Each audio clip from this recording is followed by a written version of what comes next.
Okay, Kevin, say your name. Say your name, Kevin. Hi, my name is Kevin. Tierra Barfield. Nicole. Trevor Barfield. Travis. Okay. Let me get close to you. Brainy Quote website writes, until one has loved an animal, part of one's soul remains unawakened. Our love for animals is probably the single most common feeling that is shared by most humans. None of us would ever wish to harm an animal in any way. Unfortunately, there are many animals that go through horrible and painful experiences caused by people simply choosing to buy animals instead of adopting from shelters. Many potential pets are put to death because shelters have no room for them caused by overcrowding. In addition, animals brought from pet stores usually come from puppy mills, institutions that force dogs to breed while living in dirty, cramped cages. But if people were to simply go to shelters and look for pets, they not only save the animals from a horrible fate, they also stop the funding of puppy mills. Lastly, pets from shelters would give their new owners numerous lifelong advantages too, such as implementing new lifestyle choices and companionships. First, I will discuss how buying pets instead of adopting them from shelters is wrong and unacceptable because many pets die unnecessarily because the shelters can't support all the animals it contains. People would prefer to buy animals instead of adopting them based on unsupported myths. Pet Finder website writes some such as, I can't find what I want at a shelter. Many people bring up the fact that the animal is in the shelter because there is something wrong with them.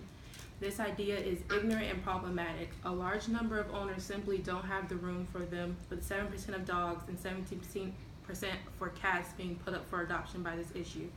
As you can see, many of the reasons have nothing to do with the pets themselves, but personal issues with the owner. Another myth people like to use is pets are in shelters because they didn't make good pets, / I don't know what I'm getting. Many of the pets posted on websites like Pet Finder are in foster care, meaning foster parents live with their charges 24/7 and can often tell you in detail about the pet's personality and habits. If the pet is at a shelter, the staff or volunteers may be able to tell you what he or she is like. You can also ask about the health and behavioral evaluations the pet has undergone since arriving at the shelter. Paying for pets supports the cruel and inhumane industry of puppy mills. Puppy mills usually house dogs in overcrowded and unsanitary conditions without adequate veterinary care, food, water, or socialization. In a puppy mill, dogs are often kept in cages with wire flooring that injures their paws and legs. Because puppy mills focus on profit, dogs are often bred with little regard for genetic quality. Puppies from here are prone to congenital and hereditary conditions, including heart disease, blood, and respiratory disorders. These puppy mills continue to stay in business through deceptive tactics. Their customers are unsuspecting consumers who shop in pet stores over the internet or through classified ads. Nearly all pet stores that sell puppies are supplied by these mills. While more and more communities are banning the sale of mill-bred pets in stores, many Americans are still unaware of the connection between pet stores and puppy mills. Buying pets from shelters, you save a life. Each year, 2.7 million adoptable dogs and cats are euthanized in the United States. The number of euthanized animals could be reduced dramatically if more people adopted pets instead of buying. When you adopt, you save a life, a loving animal, by making them a part of your family and open up the shelter space for another animal who might desperately need it. Adopted pets also help their owners make lifestyle changes, just how in 2010, O'Gray weighed 340 pounds and struggled with high blood pressure, cholesterol, and type 2 diabetes. His doctor told him if his lifestyle didn't change, he would be dead within 5 years. O'Gray went to the Humane Society in Silicon Valley and asked for an obese, middle-aged dog so that he could have something in common with him. The two formed an inseparable bond. They walked long walks every day, and O'Gray lost 140 pounds, and Petey dropped 25. It wasn't long before O'Gray finished his first marathon. You also help to fund shelters and help them continue their great work, especially no-kill shelters, which are more humane because they do not kill animals that don't get adopted.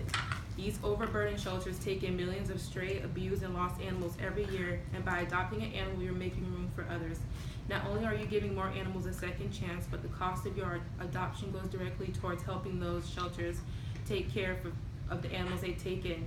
This mindset has helped save 17 million cats and dogs since the 1980s. There are also many benefits to adopting that help the owner and pet. Not only do animals give you unconditional love, but they have been shown to be psychologically, emotionally, and physically beneficial to their companions. Adopting is also cheaper in the long run. Buying a pet can easily cost $500 to $1,000 or more, but pet shelters already take care of most of the expensive shots and unnecessary steps. Adopted dogs are usually mixed breed and don't get as sick as pure breeds, saving owners lots of money on vet bills.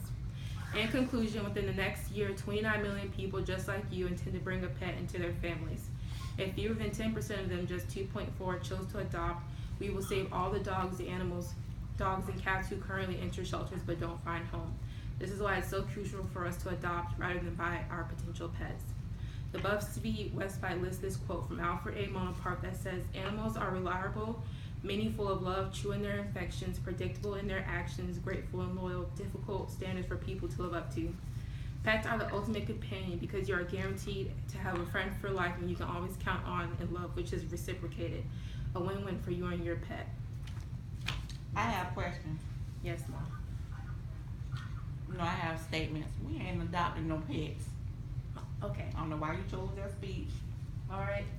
Why did you have to do it at home? Well, because it's an online class. Okay. That makes sense. Wait, you have to reintroduce So yourself. what happened to the fat dog? How He you actually lost all that weight? he died. The dog actually died. Oh, well, I don't want you leaving. Your name? Tiana Barfield. Your name? Nicole. Name? Name? Kevin. Name? Trevor. And name. Travis. Thank you guys. Kevin.